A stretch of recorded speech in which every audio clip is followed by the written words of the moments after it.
Assalamualaikum warahmatullahi wabarakatuh.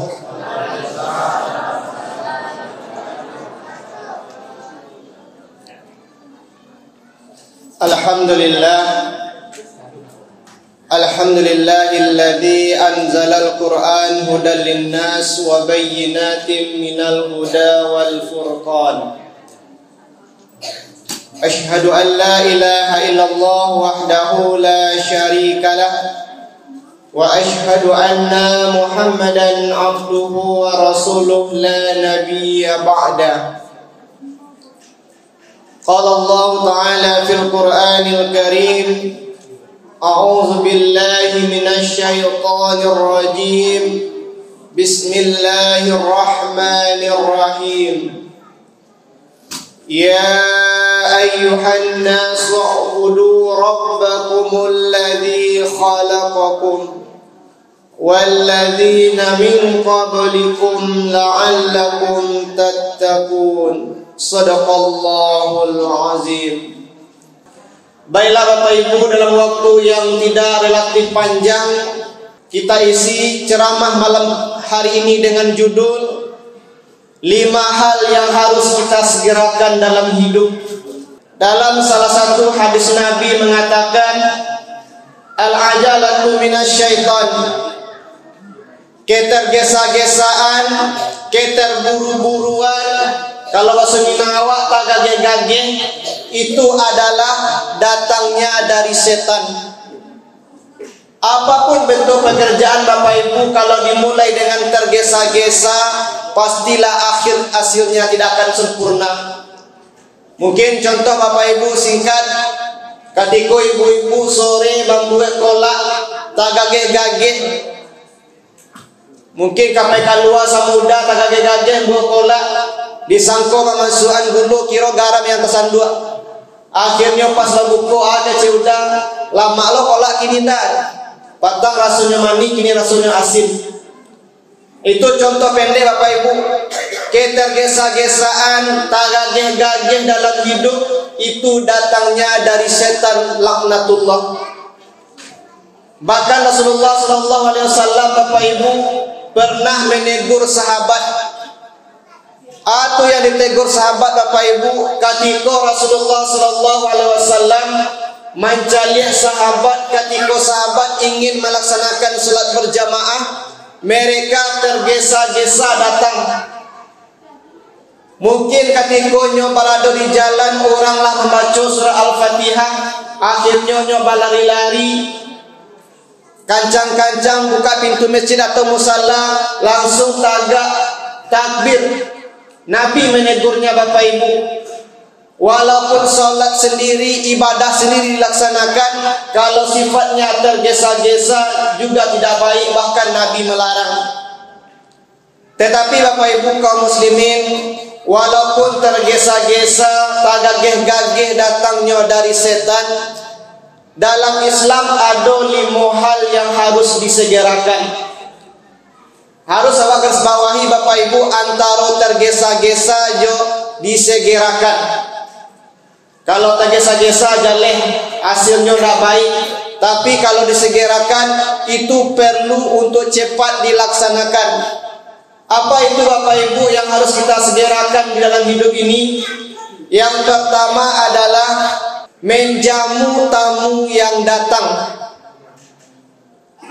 Ketika Bapak Ibu berada di rumah, datang tamu ke rumah Bapak Ibu, sesegera mungkin jamu tamu tersebut dengan jamuan terbaik. Tetapi hari ini Bapak Ibu, mohon maaf, kadang kita melihat tamu, tidak ada penghargaan terhadap tamu tersebut. Baik di rumah atau di tempat-tempat lain kita lihat Bapak Ibu, ketika tamu datang kita cuma cuek, dalam arti kata jangan kamagih makanan Bapak Ibu, magih minum sindak dah. Kadang yang lebih parah Bapak Ibu, alas sejam setengah jam mota baru kekecian, kamu tak pulang baru sabun, dah minum dulu, dah makan dulu. Ketika tamu lah kapai baru dikecian makan dan minum. Jadi Islam menyuruh Bapak Ibu kaum muslimin segerakan ketika tamu datang ke rumah kita, jamulah tamu dengan jamuan terbaik. Yang ada di rumah tu aja. Apalagi Bapak Ibu di bulan Ramadan ko, mungkin ketika sore hari sekitar setengah jam menjelang masuknya waktu berbuka, datang orang bertamu ke rumah kita, kita ajak mereka berbuka, kita berikan mereka makanan terbaik.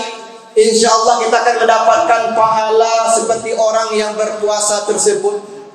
Itu pertama Bapak Ibu, hal yang harus kita segerakan. Berilah tamu dengan jamuan terbaik ketika mereka datang ke rumah kita. Yang kedua Bapak Ibu, hal yang harus kita segerakan dalam hidup adalah mengurus jenazah ketika jenazah itu jelas matinya.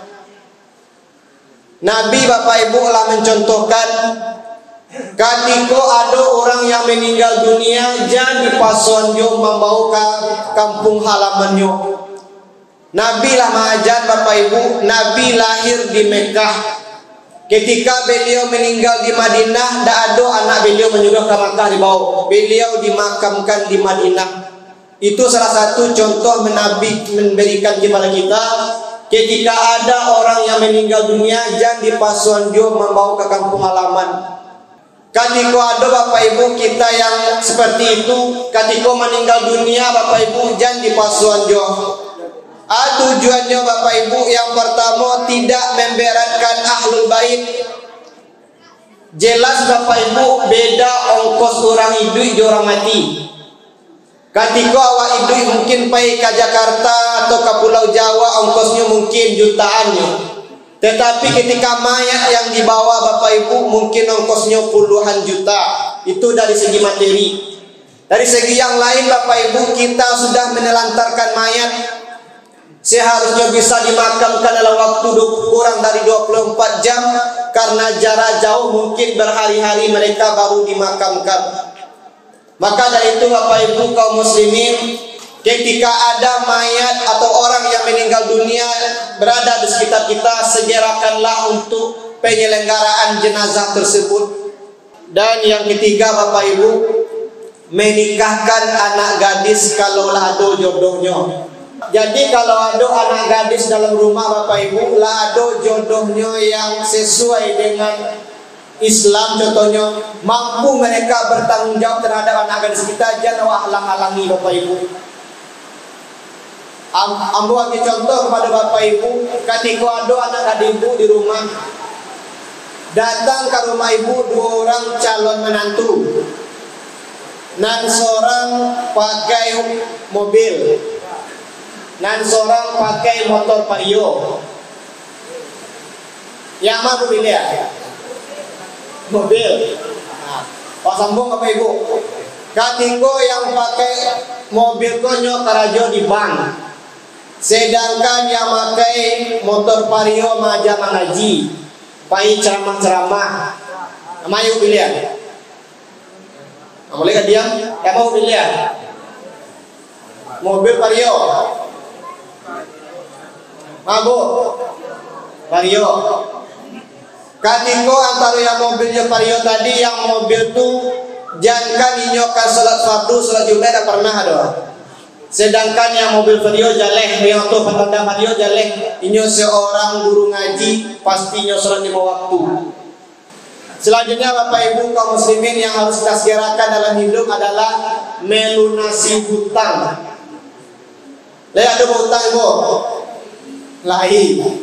Jadi Bapak Ibu yang harus kita yang harus kita sampaikan pada malam hari ini, hutang itu merupakan hal yang harus kita tunaikan.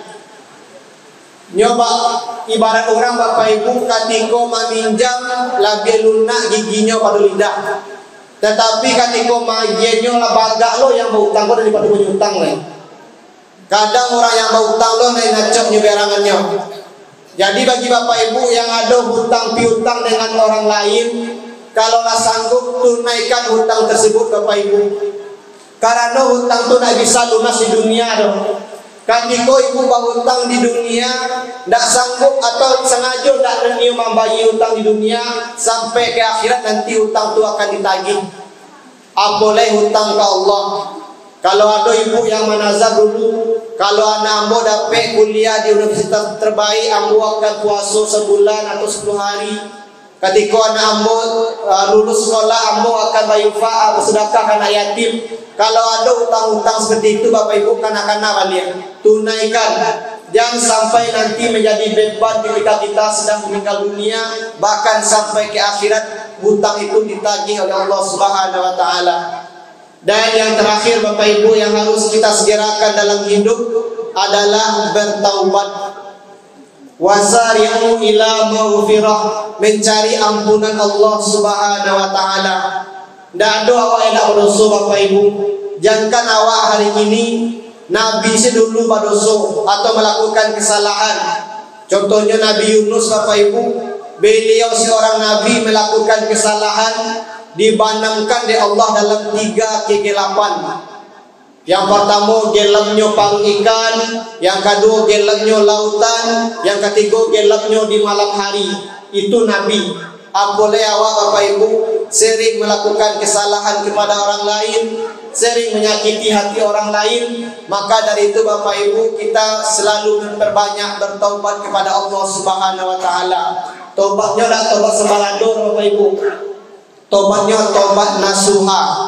Tobat benar-benar tobat. Dakwah ulangi ledor. Kalau tobat sembalador Bapak Ibu lah hilang padanya ulang lagi. Itu tobat sembalador namanya.